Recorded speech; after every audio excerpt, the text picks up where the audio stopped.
რა თქმა უნდა, ჩვენ ვართ ამ ქვეყნის ბატონ პატრონები, ქართველი ხალხი და უახლესი კვლევების მიხედვით მოსახლეობის 82% იაზრებს, რომ საქართველო არის ღრმა პოლიტიკურ კრიზისში.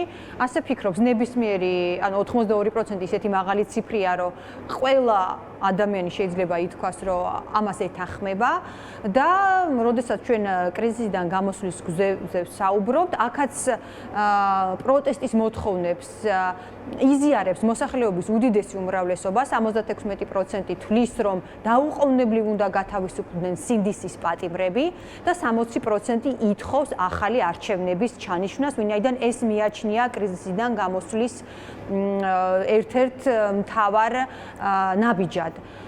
ამიტომ აი ეს ყოველდღიური აქციები, რაც რუსთაველზე არის, სინამდვილეში გამოხატავს საქართველოს მოსახლეობის უდიდესი უმრავლესობის პროტესტს და ბრაზს. ჩვენ გვჭირდება, რომ დავიბრუნოთ ჩვენი სახელმწიფო. დღეს პრაქტიკულად საქართველოს მართავს არა არჩეული ხელისუფლება, არამედ რუსი ოლიგარქი ბიძინა ივანიშვილის ბანდა, კრიმინალური ბანდა, რომელმაც მოიპარა არჩევნები და შემდეგ თავპირი დაალეწა 500-მდე ადამიანს საქართველოში და ყავს სინდისის პატიმრები, მაგრამ ქართველი ხალხი ამას არ შეეგუება. ჩვენ ყველას გვინდა დემოკრატია, ჩვენ ყველას გვინდა თავისუფლება და დამოუკიდებლობა, რეალური დამოუკიდებლობა საქართველოში და სწორედ ამიტომ არ ვაპირებთ არც დანებებას, არც სადმე წასვლას. ეს არის ერთადერთი სამშობლო, რომელიც გვაქვს და რა თქმა უნდა, ვიბრძოლებთ იმისთვის, რომ ჩვენი სამშობლო ნამდვილად იყოს ისევ დამოუკიდებელი და თავისუფალი და რაც მთავარია, დემოკრატიული. დღეს ძალიან სერიოზული უკუსლა გვაქვს დემოკრატიაში, მაგრამ ქართველი ხალხი ითხოვს დემოკრატიას. ბაია, აქვე სხვა შეხვედრების დროსაც ჰქონდა ამ საკითხზე ყურადღება გამახვილებული ზურაბიშვილს და დღევანდელ ტექსტშიც ამბობს, რომ ახლა კრიტიკული მნიშვნელობის არის მორალური მხარდაჭერა და ყურადღება, ხო, აი ამ პროცესში. აი ამ საკითხს რამდენად აქვს მნიშვნელობა და თქვენ როგორ წარმოგიდგენიათ, როგორც აი პროტესტის ავანგარდში მყოფ პირს, აი ამ მხარდაჭერის გაზრდა იმ ყოველდღიური პროტესტის გათვალისწინებით და პერიოდულად კიდევ უფრო დიდი მასშტაბის პროტესტის გათვალისწინებით, რომელიც ჩვენ გვაქვს. ჩვენთვის მთავარი არის ქართველი ხალხი და მნიშვნელოვანია, რომ ქართველი ხალხი პერიოდულად მათ შორის უფრო მეტი რაოდენობითაც გამოდიოდეს ქუჩაში და ამას ჭირდება ხოლმე ორგანიზება. სწორედ ამიტომ 25 თებერვალს ხელახლა იქნება გაფიცვა. გაფიცვა მოსახერხებელია ძალიან კერძო სექტორისთვის, რომელიც შეიძლება ყოველდღურად ვერ ახერხებს ქუჩაში დგომას, მაგრამ სწორედ გაფიცვით გამოხატავს საკუთარ პროტესტს და იქნება 6 დიდი მარში, რომელიც ეძღვნება 25 თებერვლის ისტორიულ დღეს.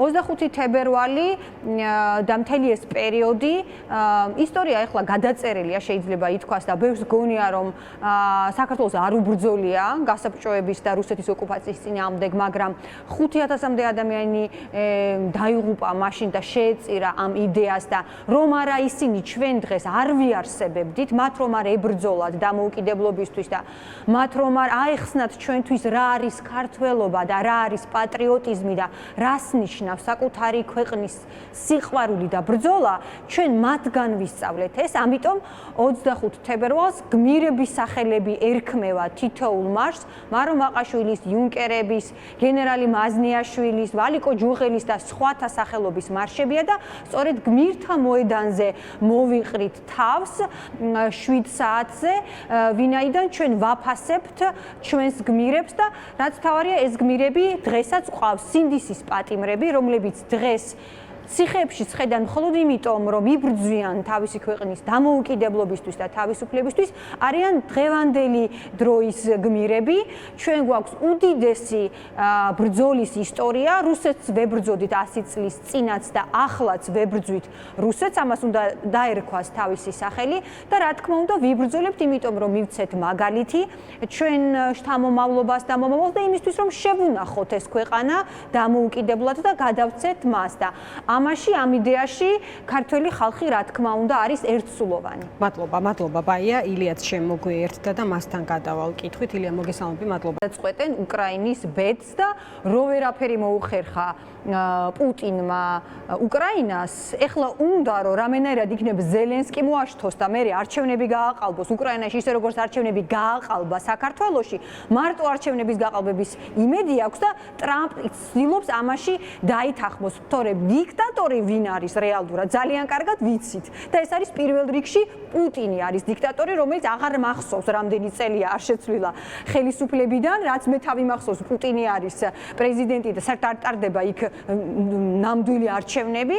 ამიტომ პუტინი ცხადია შეეცდება, მას აქვს თავისი გეგმა, მას ურჩევნია რომ რუსი ოლიგარქები მართავდნენ საქართველოსაც და უკრაინასაც, მაგრამ უკრაინელი ხალხი და საქართველოს ხალხი, რა თქმა უნდა, პირველ რიგში თვითონ გადაწყვეტენ საკუთარი ქვეყნის ბედს. ამიტომ მე დავეთანხმები ილოს იმაში, რომ ვინ უნდა იყოს, ვის აირჩევს საქართველოს მოსახლეობა, ეს არის მხოლოდ და მხოლოდ ქართველი ხალხის საქმე და თუ მოგუპარავენ არჩევნებს, მიიღებენ უწყლოდ პროტესტს, როგორც ახლა 80 დღეზე მეტი არის ქუჩაში ვდგავართ და არც ვაპირებთ რომ გავჩერდეთ. ჩვენ არ დავთმობთ ჩვენ დემოკრატიას და მე აქ ვერავინ ვერ გადამიწყვიტავს, დემოკრატია მექნება თუ არ მექნება ქვეყანაში.